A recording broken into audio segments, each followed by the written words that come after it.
is one of the most popular panels of the weekend. We are so excited to have them back. So a couple notes, you guys are allowed to take photos and videos. We're just kindly asking that you do not live stream the panel. Everyone get it?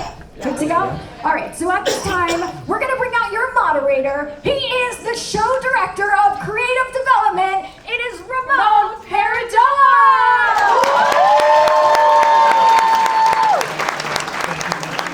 What's up, everyone? How are we doing? Happy Halloween. Thank you all for coming. We appreciate you being here. It's 2025, and we're doing the Spooky Empire panel again, and we're so excited about HHN 2025 and all the awesome things that we're going to talk about. Without further ado, I'm going to go ahead and introduce our panelists to the stage. Are you ready to see who we're going to be having up here talking? Yeah. All right, without further ado, let's bring on stage Mike Aiello.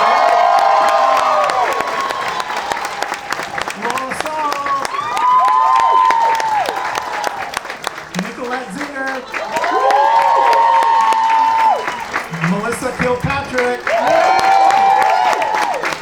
Brian Beauregard, and Rob Committee. I'm so fortunate to call these amazingly talented people my colleagues, and I'm so excited that you all get to hear them talk all about how a cohesive theme for Halloween Horror Nights really brings the event to life. So, to get us started, I'm going to go one by one. Go ahead and introduce yourself, give us your title, and talk a little bit about your history with both Universal and Halloween Horror Nights as a whole. So, Mike, take it away. Me first? Yeah, go for it. Okay. Hi, everybody. Hi, I'm Mike Aiello. I'm Senior Director of Creative Development for Universal Orlando Entertainment. I've been with the company since 1996. Yes, started as a Jaws skipper. Today's 50th anniversary of Jaws. Very proud of that, very happy about that. And again, I've been with Horror Nights in some capacity since, as a character in 96, and then writing shows starting in 2002, and then the rest is history. But Horror Nights is that warm blanket that we love to work on. So but good to see everybody. Thanks for being here. Hey everybody, I'm Laura Sauls. Thanks. So I too started working at Universal Orlando in 1996. Funny story, I was not a huge horror fan, but my first job, and I think a lot of you know that probably by now, my first job was as singing and dancing Bride of Frankenstein. Who knew? Yes. Who knew that trajectory would bring me to Horror Nights? I was asked by TJ Manarino to join the Horror Nights team in the very late 90s, early 2000s to work on haunted houses. And I said, why? And he goes, because things scare you, right? And I go, everything. And he goes, that's what we want. And so I've been a part of Horror Nights now for over 25 years in some capacity, leading the charge on haunted houses, scare zones. I now love horror movies and I love horror. So Horror Nights was my gateway into this whole industry. So I love Horror Nights, I love working on Horror Nights, and that's my story. Hey everybody, I'm Nicolette Zinger. I am the producer of Horror Nights. Thank you. I actually started in 2008. I walked into an audition room and Laura Sauls was sitting behind the table, and she cast me as a school kid in the schoolhouse, which was our street back in 2008. I spent my next couple years being a scare actor, and I loved it, but I had to be part of making it happen. So I started working with entertainment production as a coordinator, and then did the roles that followed that: assistant stage manager, eventually assistant production manager, and production manager of Halloween Horror Nights, which led me to being a producer now. And I'm so thrilled to work with the people that I'm so inspired by every day and bring it to life. So. I'm Melissa Kilpatrick. I'm the field scenic producer for art and design for Halloween Horror Nights. I've been with art and design since the early 2000s. I've been there about 17 years, and 16 of those years I've been fortunate enough to work on Halloween. I started as a set dresser on the decor crew, having fun, making crazy, weird stuff for you guys to see. Worked my way up, decorated a tiny little Jack show that we did a few years back. I don't know if you guys remember how awesome that was. It was a real blender, and there were real people in that. And then moved my way up. Once we had our 10th haunted house, I was lucky enough to be brought in to decorate that, and then I've stuck around with the company ever since, and now field scenic producer working on a little bit of all of it. Hello everybody, Brian Beauregard. I'm the Executive Creative Director for Global Merchandise. I've been working with Universal and Halloween Horror Nights since 2002 at the birth of Caretaker. Many of you know who that is, so it's been a heck of a journey over these last 23 years, and got an amazing team, and we're kind of like the end role of actually bringing that experience to life and that souvenir and that momentum that you take home. So it's working with some amazing creative folks to be able to bring the merchandise to life, to be able to give you guys that great history and that souvenir and that collectible every single year. So trying to raise that bar and keep that momentum going. So thank you all for being here today. Hey everybody, I'm Rob Cometti. I'm the Senior Director for Visual Merchandising and Store Design. And you were telling a funny story. I think I should tell a funny story too. I actually came to Universal and interviewed on my honeymoon. And I'm a huge classic horror fan, so classic Universal monsters. And that's what brought me to the company. And so my wife was okay letting me go do the interview, on a honeymoon. But like I said, I've been here 24, going on 25 years. It's something new all the time. And we're always trying to innovate, do new things. And this year, 10 years of Tribute Store. So if you've ever been to the Tribute Store, we've been doing it for 10 years now.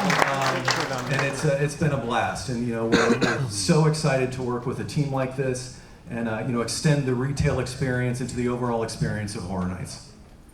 So Rob's got the first spoiler. He got the first spoiler out. There it is. I should probably do a little bit of my background too, right? Totally forgot to do that. My name is Ramon Paradoa. I'm a show director with Creative Development, currently working on Halloween Horror Nights and all the other fun things that we get to work on. I got my start in 2017, so not quite as extensive of a resume as my awesome colleagues here, but I started off as a scare actor, and I was a scare actor for 2 years working Halloween Horror Nights. Prior to that, since 2008, I've been a Halloween Horror Nights super fan. So I was coming to the event every single year. I was buying my frequent fear pass. I was obsessed with the event, and I knew it was what I wanted to do for the rest of my life. So I started out as a scare actor, and then from there I had the opportunity to start with the creative development team as a performance coordinator, and it's been quite the journey since then. I'm very, very grateful. And he's a hell of a writer.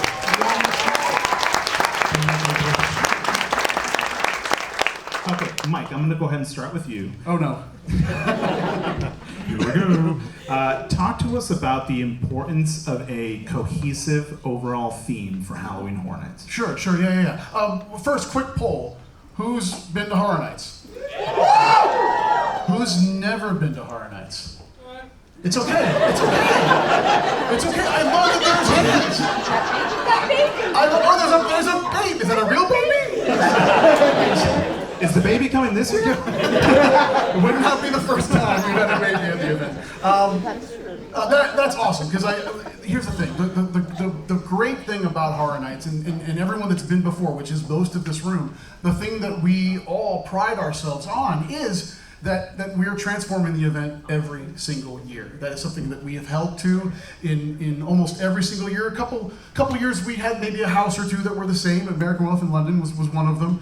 But that is something we take pride on. So there is a philosophy that we all take on about that if we're going to change the event every single year, we need to make sure that the book cover of that event or the movie poster for that event is also incredibly different, so that you as the fans and also we as creators can get excited about the world that we want our content to live within.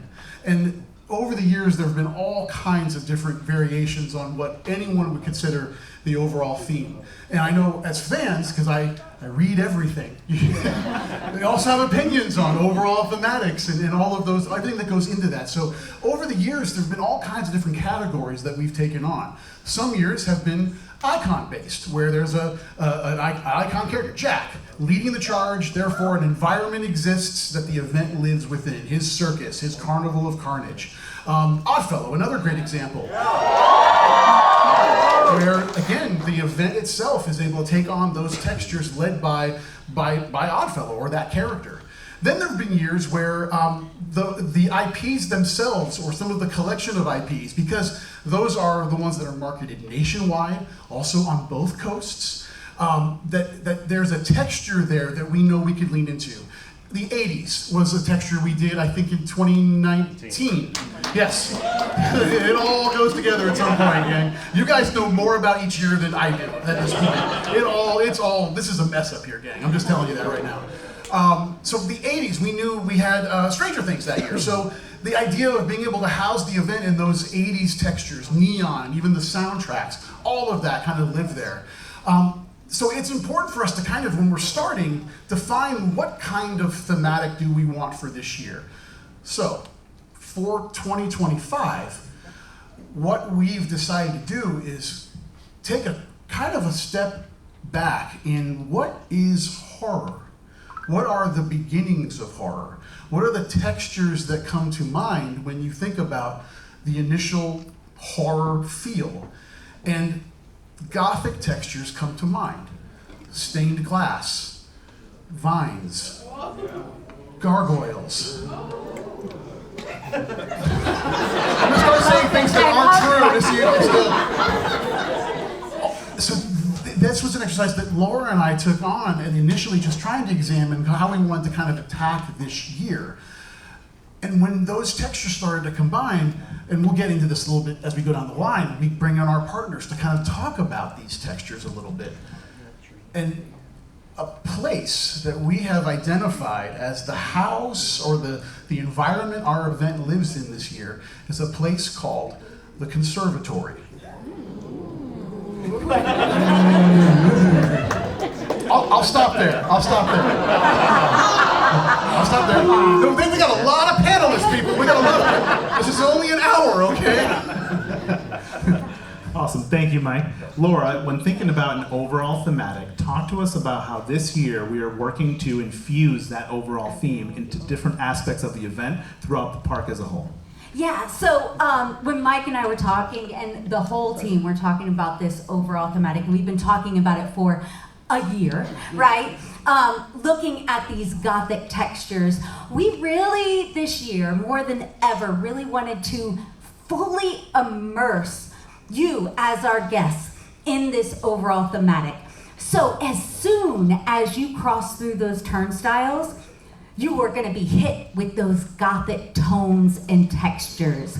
You are going to make your way towards the Music Plaza stage, and that tone and texture, and maybe the characters that surround you, the scenic elements, everything is going to carry that theme all the way through your journey. If you chose to take that right down Hollywood Boulevard, that theme is still there in a different way, but still taking on those tones, textures, environments, stained glass, still within that conservatory wall. And as we break through and go towards other areas of the park, you are going to feel those same textural tones in our lighting elements all around the park, in our overall music score that is all around the park. This year, our word of the year is immersive. We are immersing you in Horror Nights everywhere you go. It's true. It's very, very big footprint this year, and it's very, very immersive. Thank you, Laura. Melissa, from a scenic and decor standpoint, talk to us about how your teams creatively help us execute an overall theme from a visual standpoint with scenic and decor throughout the entire event and with houses and scare zones as well. If you have any examples of from the past, that'd be great too.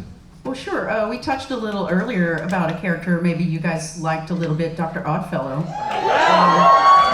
We did such a great job with that. It starts with show direction and our scenic designers getting together, and they giggle a lot and come up with these crazy ideas, and they come out of that room, and then Nicolette's like, oh, okay, I'll give you a check for that. And then we work with these wonderful vendors, and they build these huge, realistic, amazing sets, but it's really just a set until our decor teams come in. They do what I call the 3 things every set dresser should do. Number 1, you give your directors what they think they want. You give them what they actually want, and then you give them what they don't know they want. And the not knowing what they want part is what is the showstopper that takes it over the top. With Oddfellow, every street zone, our house, every single little nook and cranny was so thought of and purposeful that it seemed natural, but it was so intentful, and that's that last layer that really brings that magic. And we're so lucky to have such wonderful, talented teams that do this work with us. I remember when the decor team was in the Oddfellow house and they came out the first time we walked through when they were in there, they came out and they were like, we love this house. And we were like, we can tell, this is incredible. You gave us stuff, like Melissa said, that we didn't even ask for. So it's incredible. To that point, I'd love to quickly take a moment to give a huge shout out to our decor team because they truly are one of the heroes. To Melissa's point, the houses, the streets, the event as a whole does not fully come to life until decor gets in there. So huge shout out to that team because they are incredible. Yeah. One thing I was just going to say, it kind of tying into Melissa about the layered nature of the creative process in all aspects of what we do. It also keys into the overall thematics as well. Those stories that we want to tell each year, they have to serve a lot of people. Because again, everyone in this room I would consider probably the hardcore fans of Halloween Horror Nights.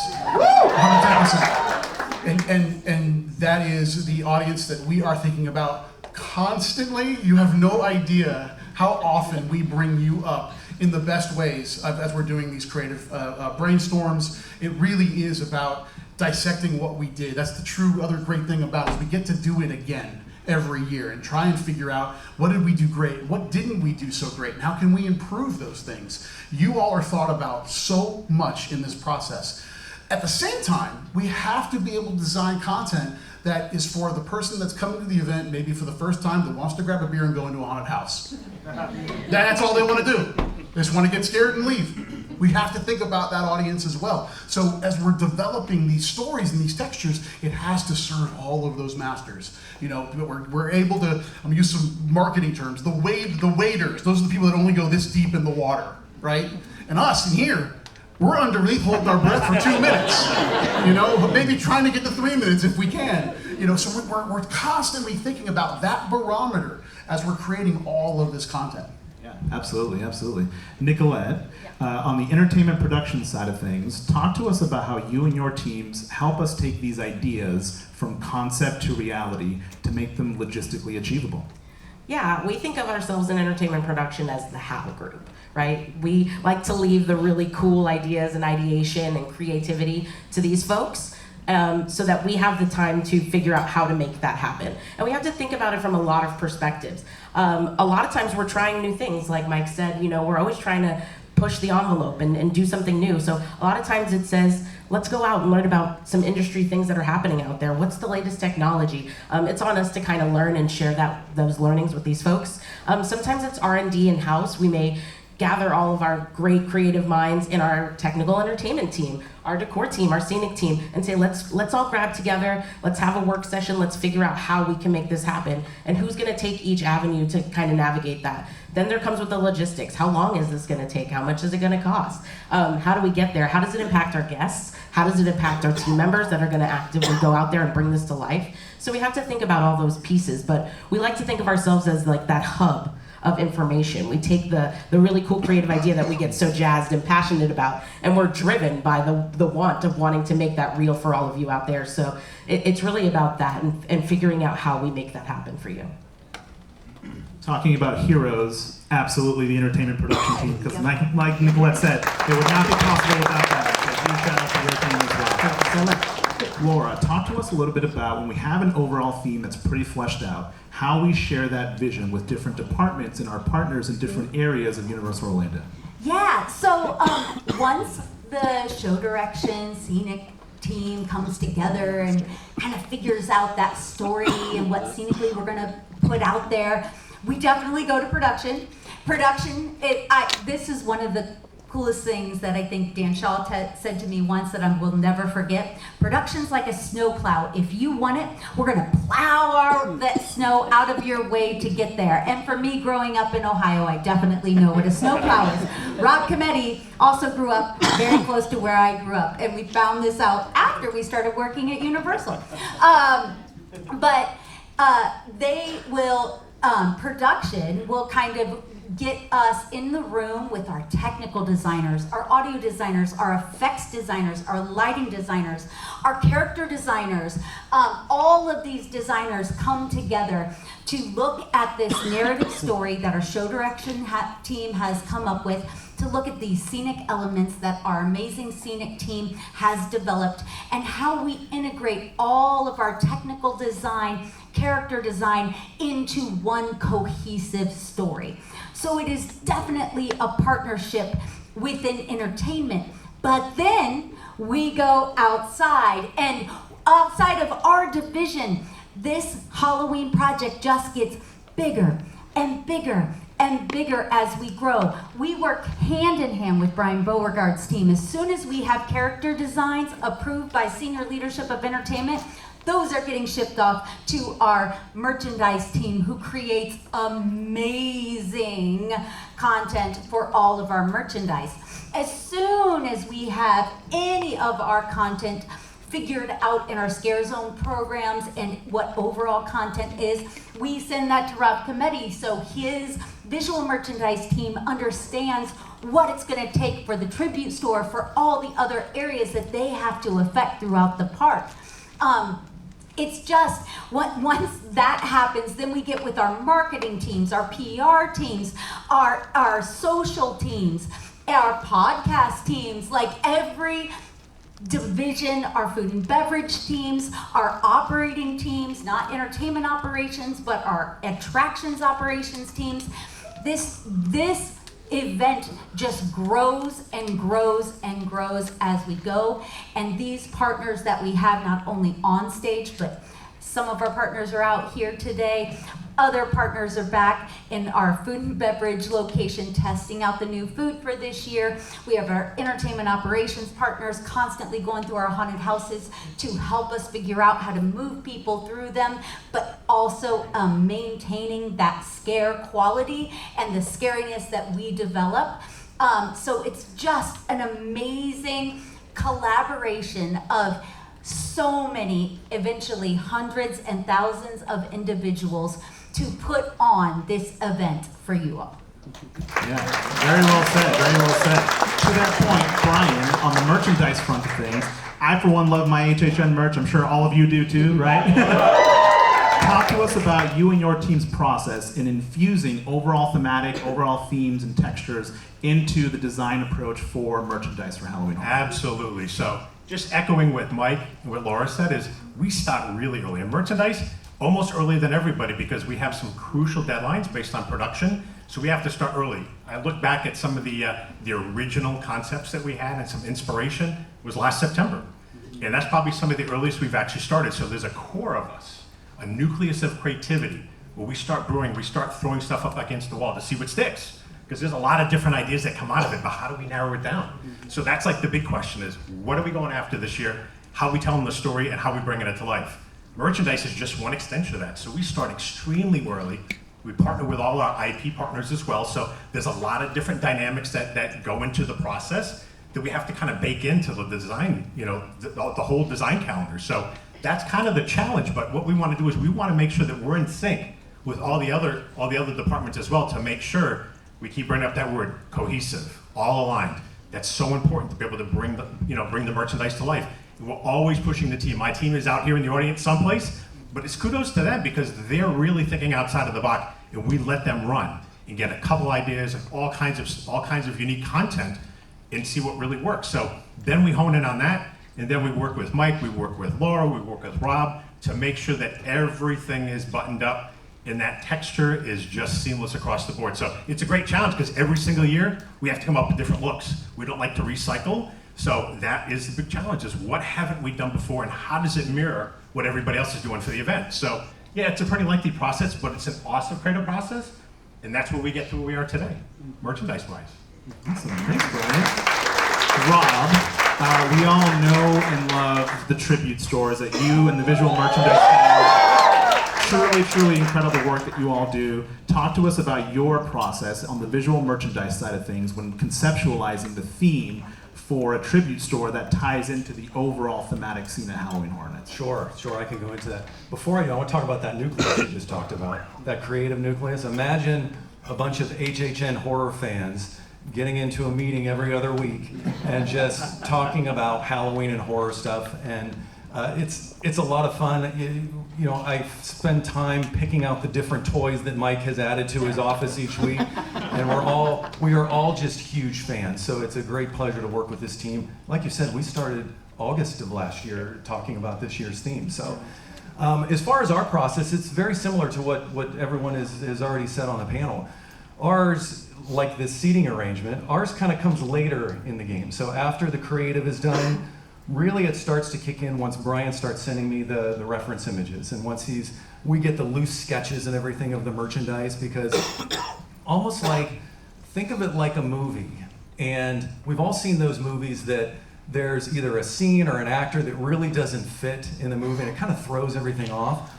We want to fit into the narrative of what everything's doing. So if you think about a theme park in general, people don't have to shop when they come to a theme park. They want to come for the rides, the attractions and whatnot. They have to eat at some point, but they don't necessarily have to shop. We want to give them a reason to shop. And that's really where Tribute Stores started, is we want to be part of the event. We want to be part of the environment. We want to be a seamless part of that. And we want to give people reason to say, I want to go in the house. I got to try that Stay Puft Marshmallow Man from Food and Beverage, which I have to give credit if there's any F&B people in here. Think about the last 10 years and the evolution of F&B at Halloween Horror Nights. It's been amazing, so credit to them all around. But that's our goal, is we want to be a part of the event. We want to complement the event. As far as the design process is, we start with ideation maybe a year ahead of time. Now, not all of those come to fruition because depending on where the theme goes, we have a lot of loose concepts and we start to narrow it in the closer we get. As soon as Brian starts giving me the sketches, that gives us a clear direction on where we can go. We have evolved that process over time. For those who you've been following the Tribute Store, there used to be a time where we would do each room a different themed IP or something like that. And that was a lot of fun to do, but it also got a little difficult, operationally and whatnot. And how do you go from Universal Monsters to a Jack the Clown to a Beetlejuice room? And it kind of got choppy. So we have evolved that process into a more integrated storyline to where everything that's coming to the event can now live within one space. So we've done Victorian manors, we've done movie theaters, we've done video stores, all of that, to fit everything under one umbrella. So along with this group, retail has evolved along with the event. And like I said, ours comes a little bit later in the game because we kind of have to wait for all of this to settle before we can start cutting wood and putting nails into the wood.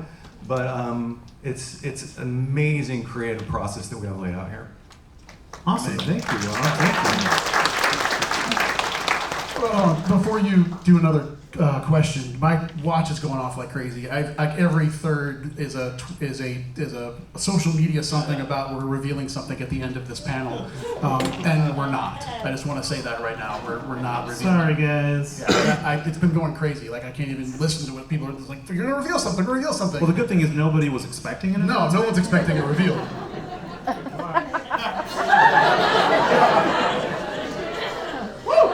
Hey, Ramon. Yes. You're not just the moderator of this panel. Yes. True. Yes, true. Yes. You're also a show director. That's true. Yeah. Correct. Do you want to reveal one of your haunted houses? I kind of want to, but I'm not sure if they want. I don't think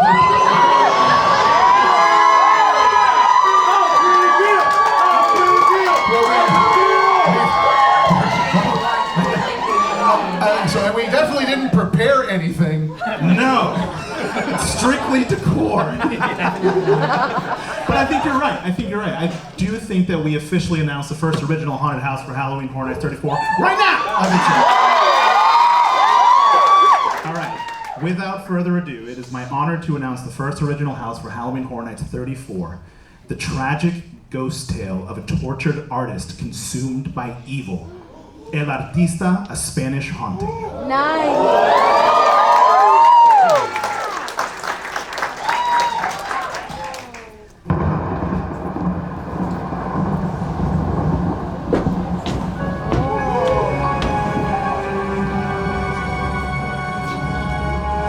La Casa Creación, a place where dreams, sueños, come to blossom, a haven for the inspired, un santuario that is cursed by tragedy and haunted by malevolent spirits.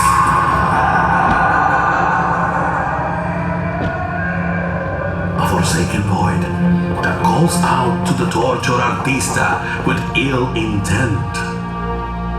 Un lugar, a place that called to me, Sergio Navarro.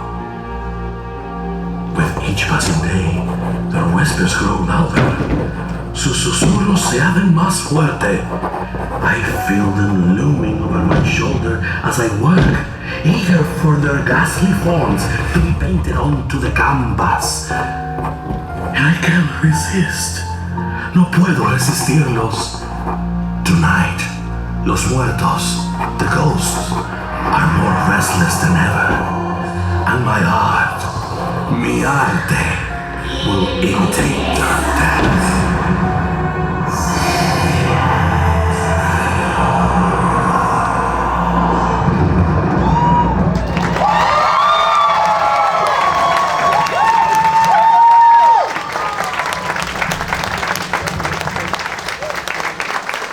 All right, and just like that, we announce our first original house, El Artista, a Spanish Haunting! We are very, very excited to be presenting this haunted house as part of our lineup for Halloween Horror Nights 34. To give you a brief synopsis of the story, set in the late 1800s in Spain, there is a famed artist by the name of Sergio Navarro, and he is kind of, his career is in a little bit of a dip. He's looking for some creative inspiration, so he relocates himself to this desolate manor in the middle of the woods called La Casa Creación, the Creation House, a place known as a creative hub for the tortured artist, but has quite a bit of legend behind it. Unbeknownst to him, the manor's grounds are infested by the spirits of artists that came before him and also moved to the manor. And there's a deeper sense of evil rooted deep within the manor grounds that exists mostly inside the conservatory. And within this conservatory, this deep sense of evil overtakes Sergio's mind, influencing his art, forcing him to paint these horrifying things that come to life. And the spirits want to use his artwork as portals to break into our world. So one night, when the veil is at its thinnest, Sergio has to overcome his own madness and the ongoing whispers of the ghosts as they proceed to break through his artwork, to use his artwork as portals, to set us forward into a haunting unlike any we've seen before. And that is the story of El Artista, a Spanish Haunting.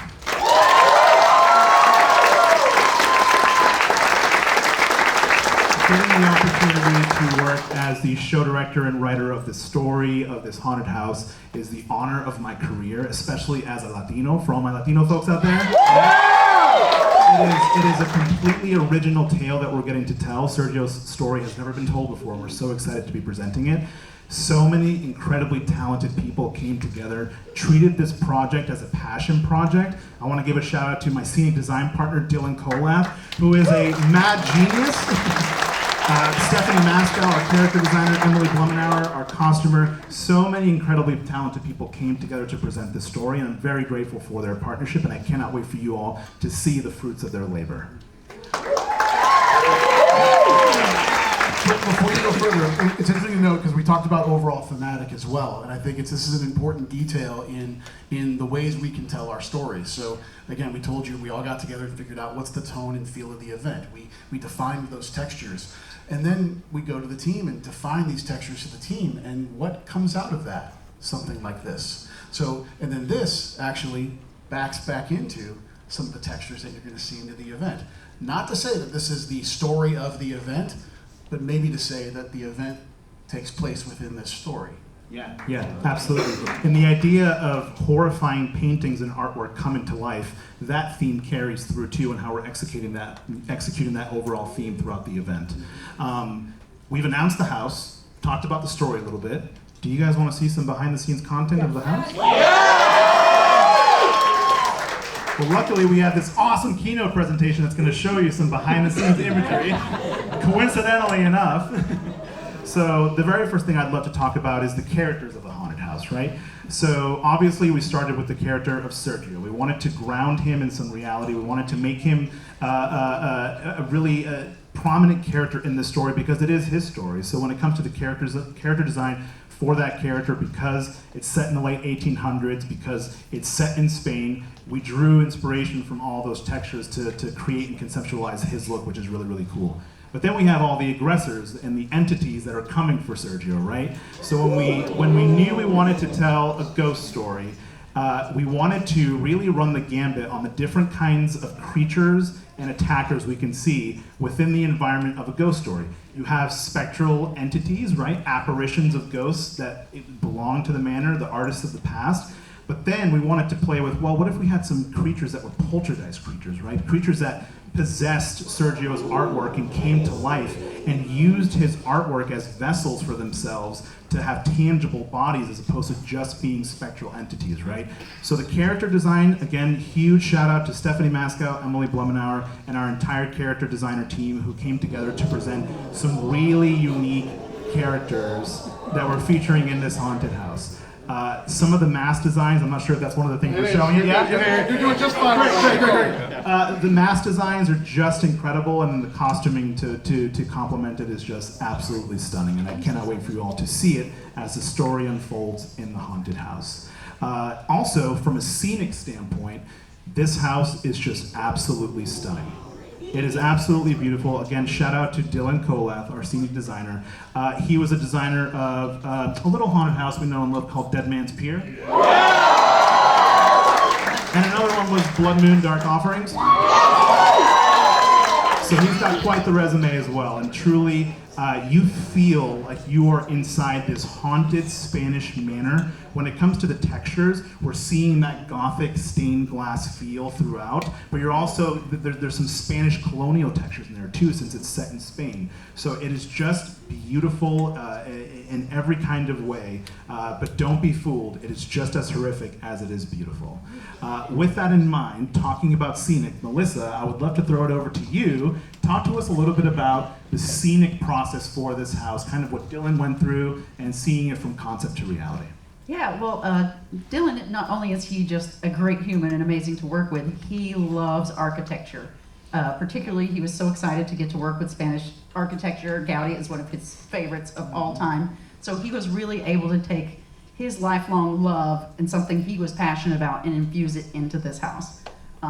Judging by the resume that Ramon just gave you, it might be kind of big. I guess we'll see.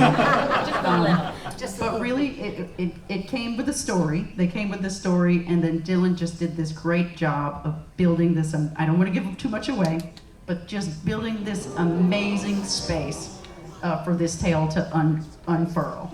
There is attention to detail in every bit of the scenic design in this haunted house. There's things hidden in the textures of the walls. Truly, we've gone above and beyond to help tell that story, and we're so excited for you all to see it.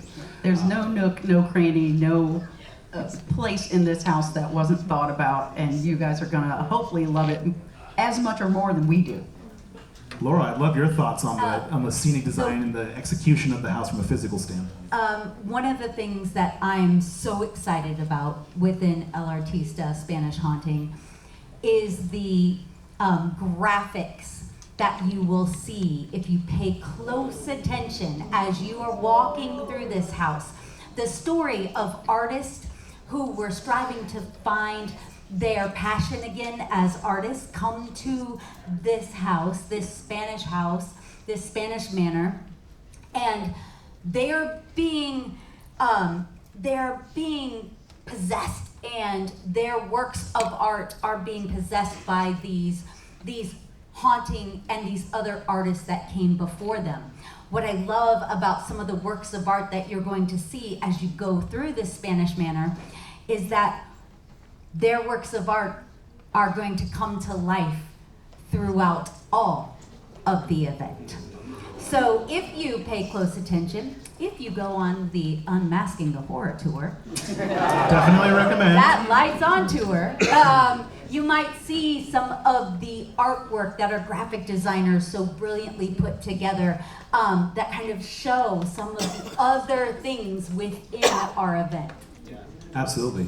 I'd love to take a moment to talk about some of the effects that we're going to see in this house because Dylan and I, when we were in the creative room thinking about this haunted house, the two of us are huge HHN fans, like I mentioned, right? We've been both going to the event for so long. So we wanted to draw inspiration from a lot of these kinds of ghost stories from the past, your dead ends, your gothics, those kinds of textures. We wanted to take inspiration from some of those houses, but then also push the boundaries on how we achieve ghost effects in the haunted house. Some ways that we are achieving that. We all know and love the Pepper's Ghost effect. There's a lot of that. A lot of Pepper's Ghost in this haunted house. We've got that going on.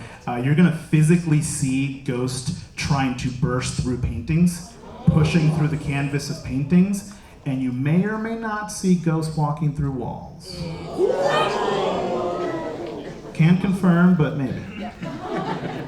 So that's just some of the examples on how we're really trying to push those boundaries from an FX standpoint to make you feel like you are walking alongside Sergio as this haunting is going from bad to worse. So you are walking with him step by step and seeing all the things that he's seeing as this haunting kind of comes to a head and grows out of control. We also have some awesome behind the scenes imagery from inside the haunted house that we'd love to show. They may have already shown that. They might have already shown. Oh, what did you guys think? So that's why they were so excited. And again, that's just scratching the surface. The house is absolutely beautiful, and once you see it all in full scale, we hope that you're going to love it. And again, it goes back to what are the different ways we can tell our overall thematic. And again, there are many different Easter eggs, many different visuals in this house because we were really inspired by the idea of this one place informing some of the content within the event, and vice versa. Again, how do we infuse the content back into this house? It's a really great method of being able to deliver items that we know the fans are going to want to dive into, but at the same time, deliver a house that is a true haunted house and that all the other content in the event can kind of live within and surround themselves in. So we're able to achieve all levels of an integration of how any guests want to immerse themselves into this event. Yeah, absolutely. Should we open up the floor for a Q&A? Should we? I don't know. Yeah, let's do it. Let's do it. All right, let's go for it. How do we want to do this? Is it going to be like everybody bump is it up a the race stage? to the mic? Is it a...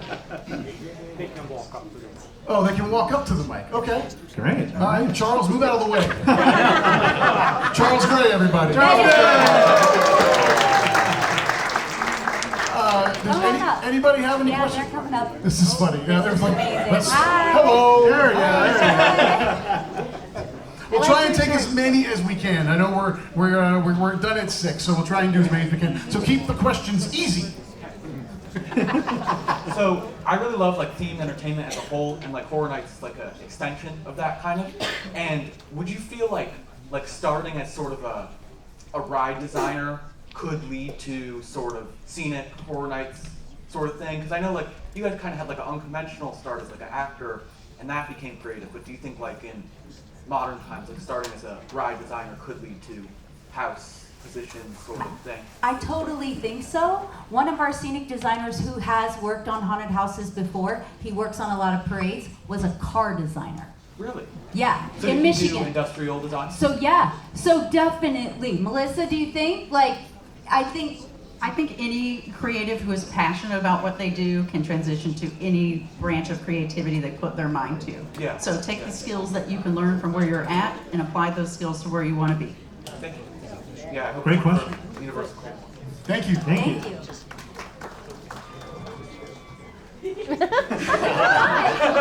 I was wondering about when you're designing a year for Halloween Horror Nights, the mix of IP that's already out there as opposed to original houses, is there always a number that you guys have in mind of a mix, or does it change with the ideas that you have that year?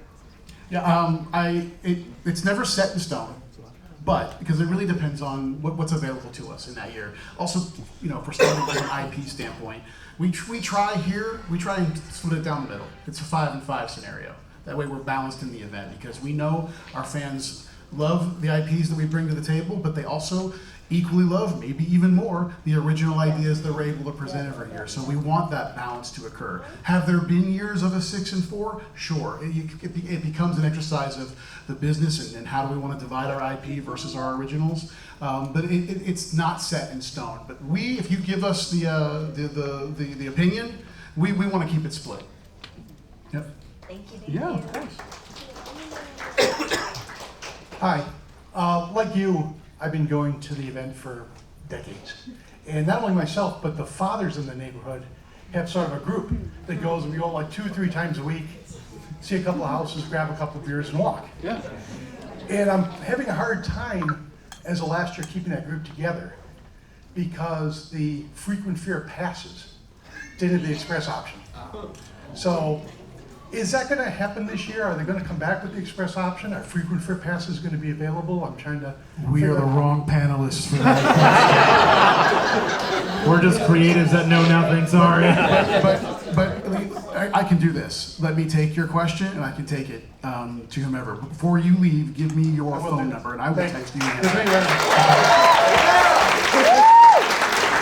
might be a while, but I will text you an answer. It'll be before we open, I promise. I want to keep your group together, because I went to the event. My first engagement with Horror Nights was going with my dad. From 91 until I was an employee, my dad and I went every single year. So that's awesome. So for a question about past Horror Nights, do you guys ever foresee yourselves releasing the old Q videos that were filmed specifically for houses?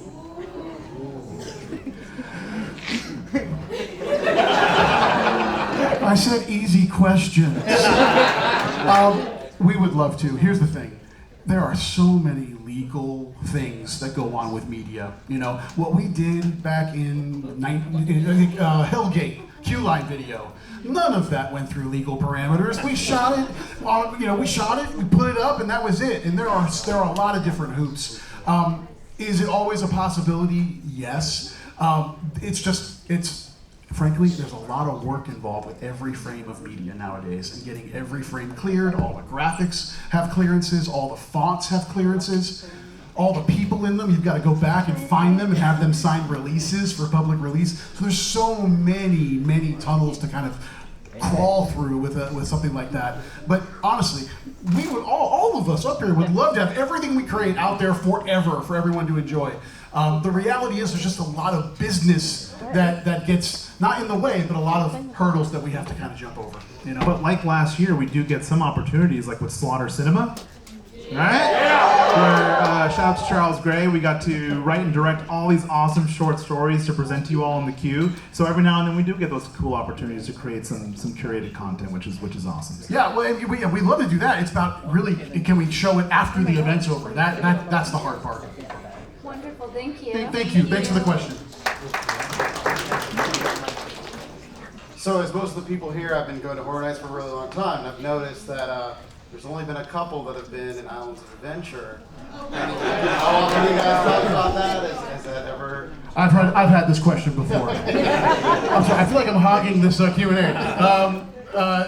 Islands. Event happened there 4 years? 4 years? 4 years. 4 years, thank you. You know all the years, thank you. It was great at Islands. Yep. I will stand on this soapbox and say the event lives in the studios. It does. It does. It started there. It should stay there. Here's the other thing about Islands. Islands is so unbelievably themed. It is very difficult to break out of that into something unique. The great thing about the studios, and you all do it every year when you go through our scare zones, we're able to create something that you forget the surroundings of the studios. That is incredibly difficult at Islands. Islands is it's a thinner park. The pathways are thinner. You're kind of Like Jurassic Park is going to be something jungle themed. You can't break away from that. You know, it's very difficult. So, as for me, this event's heart and soul lives in Universal Studios Florida. Thank you. Thank you. I'm not going to answer the next question. So in 2007, 2008, 2009, my idea of gaming was the interactive Fortnite websites. Is there any chance that we would ever see a return of that? Because I miss it. I'm sure a lot of people miss it. People might not even know about it, but like in the Universal Palace Theater, Finding Mary's stuff, like Jack's Carnival, like I miss it. I hope other people miss it. Time goes by faster for the event. So yeah, I'll answer this one.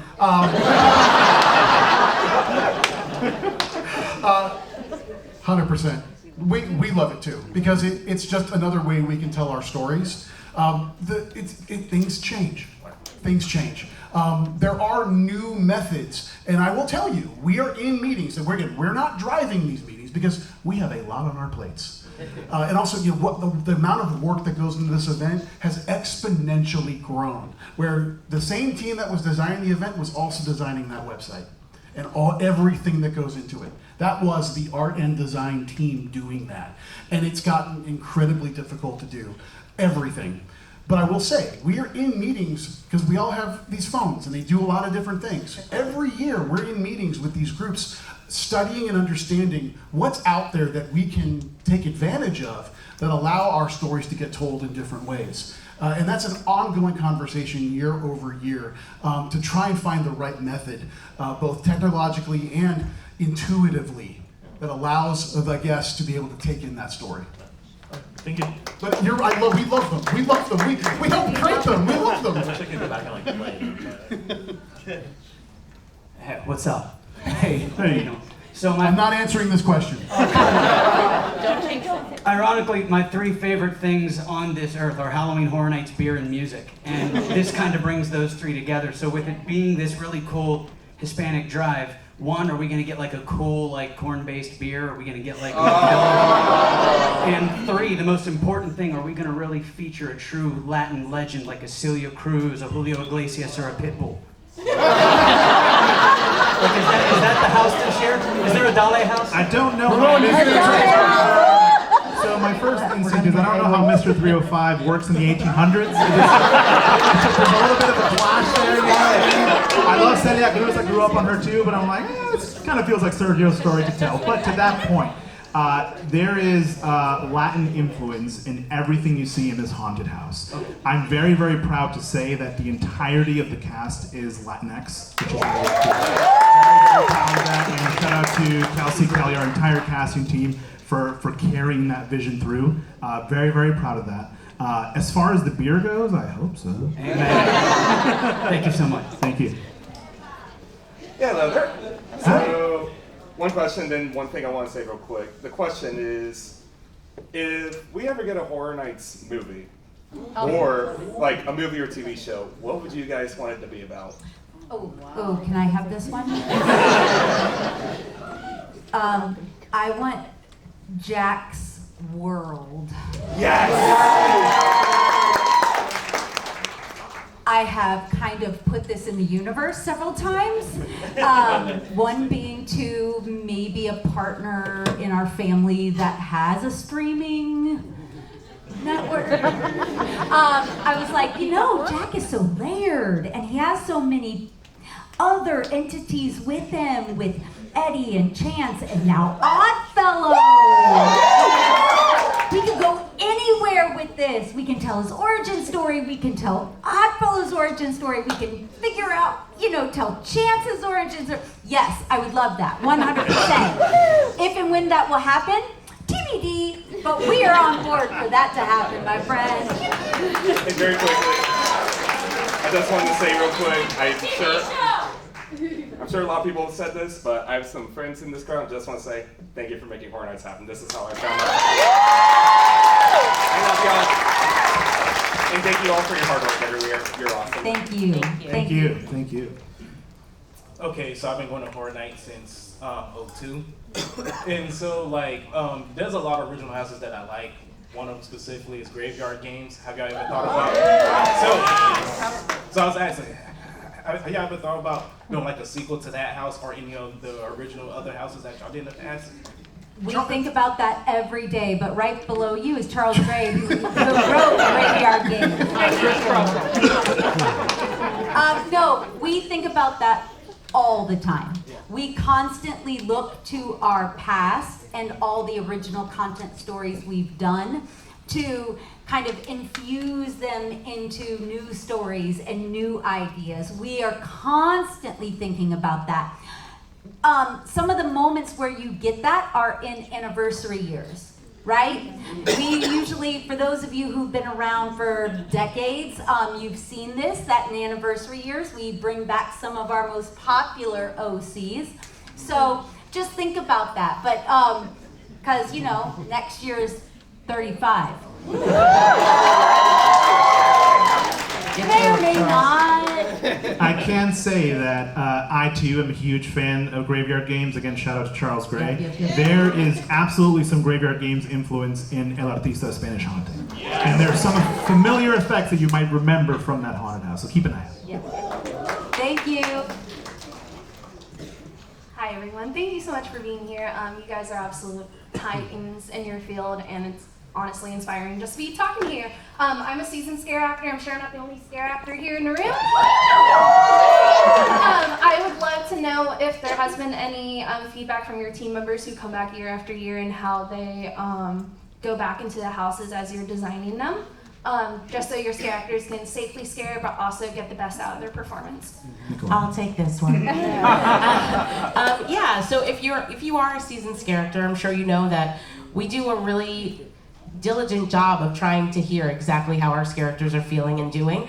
Like I said, I came from being a character, and every decision I make, I try to think of every layer that I have been and how it impacts them, just like I think of how it impacts our guests and the experience in the park overall. But we take our time to, do mini TSATs, which are team member satisfaction surveys, and look at trends that happen within our team member group as well. And then we like to apply that feedback. We try to start every year with telling you exactly what feedback we've applied, and we try to build in control systems within our design that help tell our story, but also kind of provide that space that you feel safe so that you're giving your best performance. So that's what we're really looking to do. Our ultimate job in production is to take care of our team members and make sure that they feel comfortable to do the best job that they can do and have everything that they need to do so. So if you are a character, please keep telling us. Thank you so much. Thank you. We got time for like one or two more. How about three? How many people stand in there?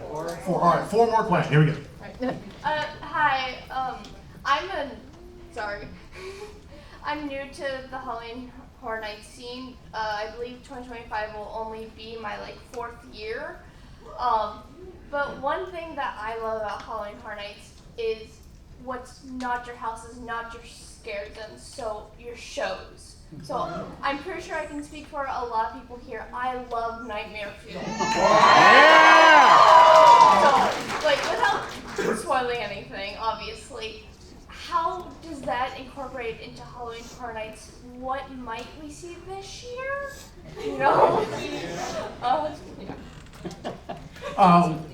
I cannot confirm or deny that Nightmare Fuel's coming back this year because of a reveal date of when shows are happening. But here's what I can say. The show is particularly anything that's been in that venue has always been the palate cleanser for the event. We want to be able to present something that allows someone who maybe doesn't want to get scared all night, that they can sit down and enjoy some level of spectacle in the event, whether it's the show experience, whether it's a lagoon experience, anything that kind of breaks you away from the scare zones and the haunted houses, where we want to try and find ways that we can engage that guest. So the fact that you enjoy that facet of the event is awesome, because we do it specifically for you, because we know there are people that come to this event that do not want to go through a haunted house. It's a great break. Exactly, exactly. You're absolutely right. What I can say about Nightmare Fuel, and for the past few years, Jason Horn has been our creative director, show director for that house, or for that show, and has done an amazing job. And we actually, this year, for the very first time, if we bring that show back, we'll have new creative there, if we bring it back. You see what I did there? See what I did there? Because I caught myself halfway through that statement. Q&A is great. Thank you so much. Hi, friend. Hi, I've been his character for several years too. And, You're awesome. Thank you. Hi, I like your friend. Oh, thanks. I made Matilda myself. Yep. Awesome. Matilda. But what I was wondering is, it looks like Sergio is possibly the icon for this year. Is there any, and usually in the past years, especially in the past years, icons have sort of influenced the scare zone. So is there any influence of the artist upon the scare zone this year? And what might the thought process be of what little pieces go into each scare zone from each icon? Well, that's a good question. That's a great question. I don't know if I have time to answer it fully. Here's what I would say. So, the icon word is a heavy word, especially for this room. It's a heavy word because it means a lot of things. Here's what I can say about Sergio Navarro. He is a central character to our story this year. I'm not going to throw out the word icon because that is a word that you all can place on that character if you choose to, or if you choose not to. What I will say is we've identified this character as a way to tell our story this year. His influence is in the event in some capacity. It may not be the way an Oddfellow was in the event, or definitely not the way Jack the Clown is in an event. But again, it is us every year trying to determine what's the best method to tell a specific story. What I can say with this particular story and this particular character is there is a beginning, middle, and end to this story. And it resides within El Artista. How that permeates the rest of the event is a discovery that you can take on yourself and decide for yourself how you feel about Sergio Navarro. Okay?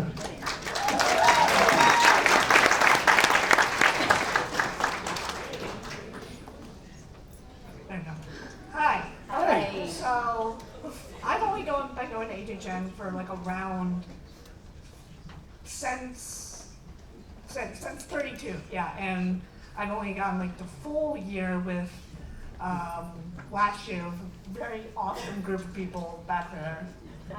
Hi, awesome group of people. Awesome people, what's up? And before I was an H&N fan, I was a comic book fan.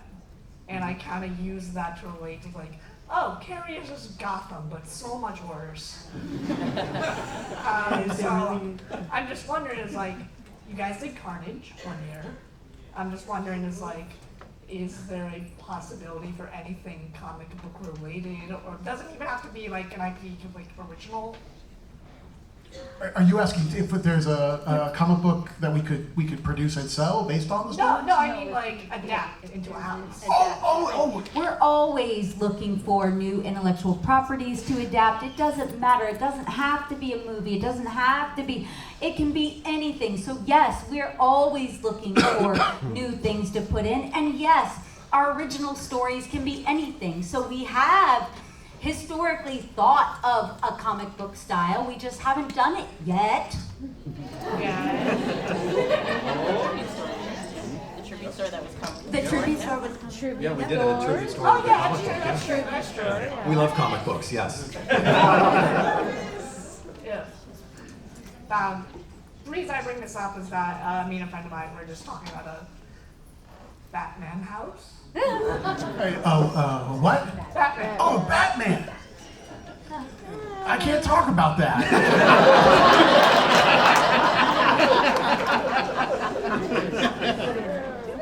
That's all I got, man. That's it. Thank you so much. Maybe might be coming true, so I don't know. All right, and our last question. Hello, hi. Hello. I just had one question. As a huge Halloween Horror Nights fan, I'm very excited to see Five Nights at Freddy's be brought to HHN this year. So I don't know if you can confirm or not. Will Five Nights at Freddy's be a haunted house, or how will it be brought to the event this year?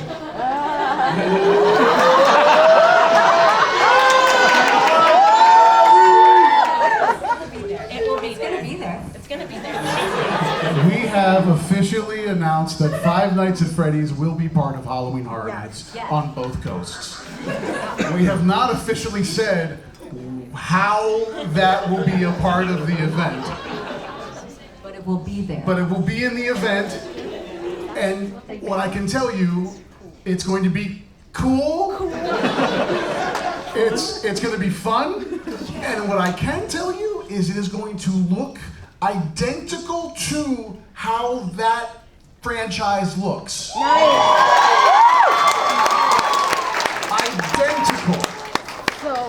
The characters will look identical to how they appear in the Blumhouse Five Nights at Freddy's film.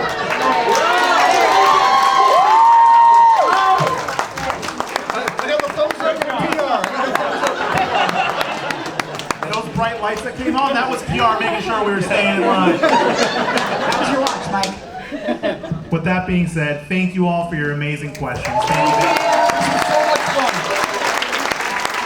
Huge thank you to all of our incredible panelists. Again, I am honored to call you all my partners. Huge shout out to them. Round of applause for our panelists. Huge shout out to Spooky Empire for hosting us once again. Thank you, Spooky Empire.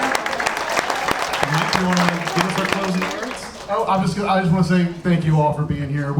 Like I said, we think about you all literally every single day, and how we can be better creatives, be better at our event, and give you something that you can truly love. That is our goal every year. Thank you for being here.